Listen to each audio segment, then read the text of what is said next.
Assalamualaikum dan selamat pagi Malaysia. Terima kasih kerana terus mendengarkan iVideo UM ketiga ini, dan pastinya bertemakan Fatin yang sehingga jam 11 pagi nanti untuk segmen pendidikan Islam. Dan hari ini berkongsi dengan anda tajuknya adab membaca Al-Quran, dan pastinya hari ini Fatin ditemani oleh tetamu istimewa kita. Assalamualaikum Ustaz. Waalaikumsalam warahmatullahi wabarakatuh. Diperkenalkan kepada anda Profesor Madya Dr. Muhammad Yusof Ahmad untuk kita kongsikan hari ini tentang adab membaca Al-Quran, Ustaz. Ya.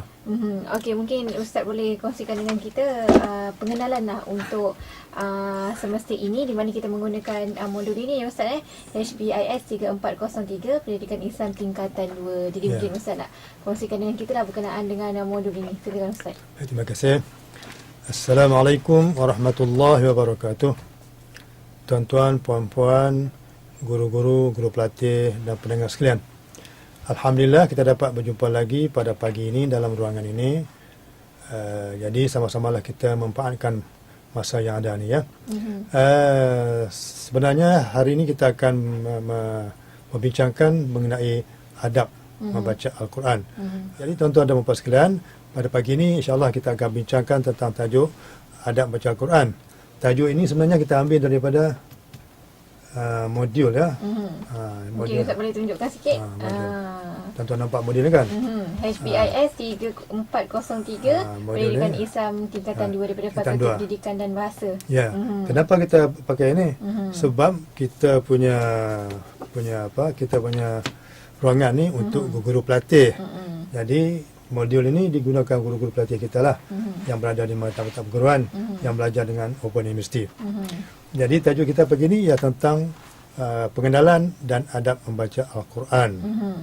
Jadi tuan-tuan dan puan sekalian,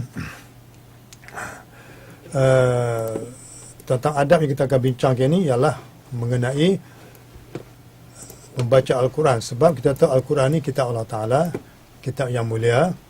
Jadi kita nak baca tu kena ada adab. Nak pegang dia pun kena ada adab. Sebab itulah kita bawakan tajuk ni, dan tajuk ni ada dalam modul. Dalam modul ini Jadi Ustaz, untuk topik yang pertama Ustaz. Ya. Untuk topik yang pertama. Jadi pelajar-pelajar yang di maktab pun begitu juga. Dia tengok modul ni, dia akan bincanglah benda-benda yang macam ni. Ini kita nak menolong pelajar di maktab tu. Jadi waktu malam dia akan tengok kita punya iRadio, dia boleh download kan. Ini untuk menambahlah. Baik tuan-tuan dan puan sekalian, sebagai pengenalannya ialah kita sebagai seorang Islam dianjurkan dianjurkan ataupun digalakkan untuk membaca Al-Quran.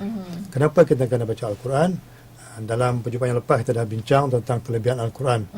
Al-Quran ini pandang dia saja pun dah ada pahala. Baca ada pahala. Faham makna tambah lagi. Dan mengamalkannya, menghayatinya lagilah banyak. Ya. Jadi berdasarkan sabda hadis Nabi SAW, yang mana Nabi kita bersabda, "Man qara'a harfan min kitabillah falahu hasanah wal hasanatu bi ashri amthaliha wa la aqulu alif lam mim harfun walakin alif harfun lam harfun wa mim harfun." Makna dia, siapa yang baca kitab Allah, siapa yang baca satu huruf daripada kitab Allah, dia mendapat satu kebajikan. Dan satu kebajikan itu digandakan 10 kali ganda. Dan aku tidak berkata alif lam mim itu satu huruf, tetapi alif satu huruf, lam satu huruf, mim satu huruf. Maknanya alif lam mim itu dari 3 lah. 3 huruf. Satu huruf 10 pahala, 3 huruf 30 pahala. Banyak pahala kita baca Al-Quran. Bismillahirrahmanirrahim 19 huruf. Kali dengan 10. Kita baca Al-Fatihah berapa tu huruf ada. Kali dengan 10. Banyak pahala Tuhan nak bagi kepada kita. Dengan sebab itu kita orang Islam digalakkan membaca Al-Quran untuk mendapat pahala ibadat. Sesuai Ustaz dengan hadis terakhir Rasulullah tu, yang meninggalkan kepada kita dua perkara. Ya. Iaitu kitabullah dan sunnah Rasulullah. Rasulnya. Itu sebagai pegangan. Maknanya dah kita faham, kita nak pegang ajarannya. Itulah hadis itu mengatakan macam itulah. Itu sebagai pengenalan kepada kenapa kita nak baca Al-Quran ini. Dan modul kita pun dimulakan dengan Al-Quran dulu. Al-Quran dulu, adab membaca Al-Quran. Okey, sebentar lagi kita akan sambung dengan lebih banyak lagi Ustaz ya. Berkaitan dengan cara kita menghormati ataupun menjaga kesucian Al-Quran ni. Ustaz akan terangkan kemudian lah nanti. InsyaAllah. Okey, kita akan berhenti lihat seketika dan kita akan kembali lagi selepas ini. Kita dengarkan dulu Hijaz Sumayyah.